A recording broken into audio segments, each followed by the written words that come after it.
It's that thing where in spring where we didn't do well. It's like, oh, maybe we could mess up, so let's just do our best to be strong. I did expect us to do well though. All right, let's just start there. That game was close as hell at the end, but it shouldn't have been. How did you view that whole journey that was the game against Dignitas? Yeah, going into it, I definitely felt like a little bit uncomfortable because my range is not that high. So I was hoping my teammates could do a lot for me. Yeah. This is pretty much it, and I was just focusing on doing my best during team fights. Like that was the main focus of my goal. Most every game, I'm just focusing on how to do well in team fights, and my main goal is that, since that was what I wasn't the best at in spring. Sure. What was the turning point for you guys in this game?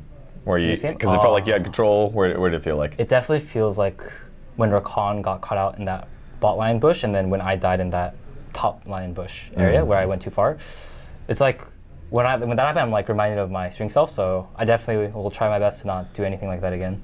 That sounds like anime-like, where you're like in the middle of the game and it's like flashbacks of I'm whatever. Like, fuck, I can't believe I did that again. I'm trying my best to not do that kind of stuff, and just carry completely. Is it you think that was almost like self-talk during the death timer, like during the gray screen, or? No, it was just more like, it's a little like that. It's like, next fight, I shouldn't do that, and I know my job in the team fight, so I should just, because I knew my role in the team fight before, is just like, I just got too desperate in the actual like rhythm of the game, so I just have to like calm myself down and just make sure I remember my focus and my job in the game.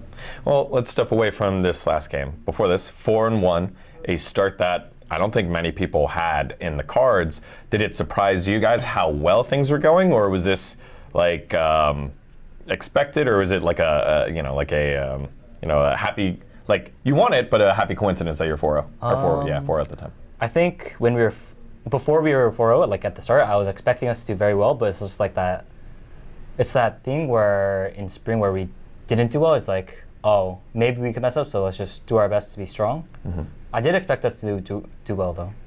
What changed? What's the big thing that's changed? We definitely have like way more practice under our belt, especially with scrims and MSI, scrimming MSI teams. And we definitely worked a lot on our problems, I would say. Yeah. Especially because we boot camped in Europe before any other team did. Yeah. I think we have like the most scrims and like the most practice out of every team right now. Yeah. That's pretty cool, actually. Like as a fact, are you sure? Like you're pretty confident that you had the most practice out of everyone? I think so. Maybe not like as a time constraint. Maybe not as much as Golden Guardians and C9 because they've been playing since spring to MSI. But like during that time frame, I do think we've had the most practice. One of the things that happened in the offseason was the promotion of Reignover, right, to coaching role, and then Dodo stepping up as well. Again, Dodo, can't get rid of him. Team 8, great team there. He's our chef, barber, manager, team manager. What else is there? Coach, assistant coach, and then what is there? Like driver. I know. I saw him in the parking lot after you guys were 3-0 last week.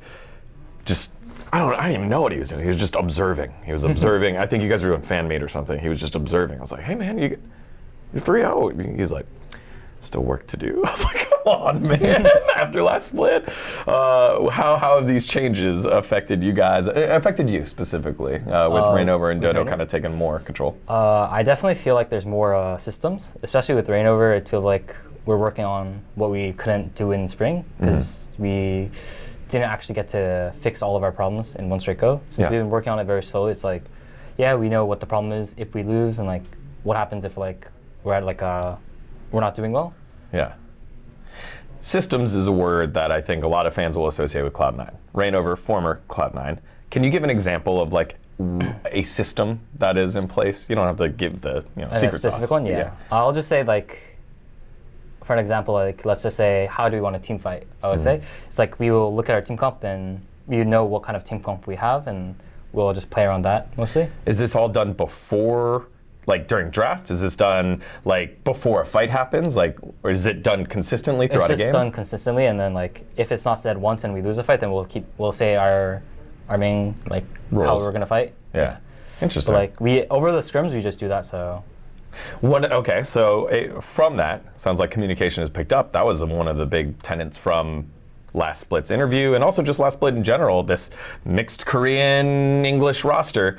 How is that going now? Is it still all in Korean? And how are you and Harry doing with the communication and translating everything? Well, as Harry's just perfect in Korean language, so but I'm getting very good, so I can actually say what I want and need now in team fights and laning, and I pretty much can say I'll say 70%, 80%, 80% more so of what I actually want and need. Yeah. Sometimes I can't say it all in one go, so sometimes I just speak in English, and if I let's say I need 500 gold for an item, when someone asks me, I'll just straight up say 500. Yeah, instead of whatever 500 is Korean. It'll go right here. Boom. That's how you say it. The other thing is the kind of your teammates have also picked it up a level. Harry being one of them, having a pretty great start to this split. Summit now being regarded as the Summit of old, and even as much as Monty might not like it, Pyoshik has had a pretty good split as well. How, do you know what has changed in that? Is it these systems? Is it form? What do you think it is that's led to this burst? Well, the top side for Pyoshik and Summit, they are very happy with their play, and I think they're very good. They've also been very good in the spring split. Yeah. I'll just say they're just not playing at their best level. Sure. But they're still good. It's just that I think they've been playing pretty similar to how they do. It's just we can do more as well. We're doing more off of it. Got it. So then. Okay. Pyoshik has been always very good, but maybe in team fights, one big play it'll stand out that he did something wrong, and then that's all they'll remember. But in early game, he's always been one of the best junglers, I think. Got it. All right. Well, last question that I've been asking everyone to close out an interview. Tell me a story about an old teammate that you're not playing with anymore. An interesting story? Mm-hmm. It could be interesting, it could be funny. Oh, I can't think of one right off the bat. All I remember is the game, so. Any old teammate. Well, let me just look for pictures then. Ever. Let me just look for pictures instead. Yeah. Give me 1 minute. And give me a. We'll do a pause right now. Yeah. Look at this. It's a skip. It's a skip. 1 hour later. This one. Why is everyone asleep? So look. It's draft meeting, and someone might have fallen asleep. I don't know if they were actually falling asleep. That looks like more than one person asleep. And then these two are faking it, and it's oh, okay. They fell asleep because I think most teams, especially with my last team, every draft meeting before a match is the bot lane and then maybe the jungler. Yeah. But it's mostly a 1, 2, 3 pick man, and then the top laner just sitting there for an hour just waiting for his turn for the last 5 minutes. It's just pretty much all the time. There we go. That's the funny story, I guess. Now you know who it is, or you can figure it out. Yeon, congrats on the great start, and thanks for the interview, man. Thank you. All right. For more, keep it locked here on Dig on Esports, so I can let him go now.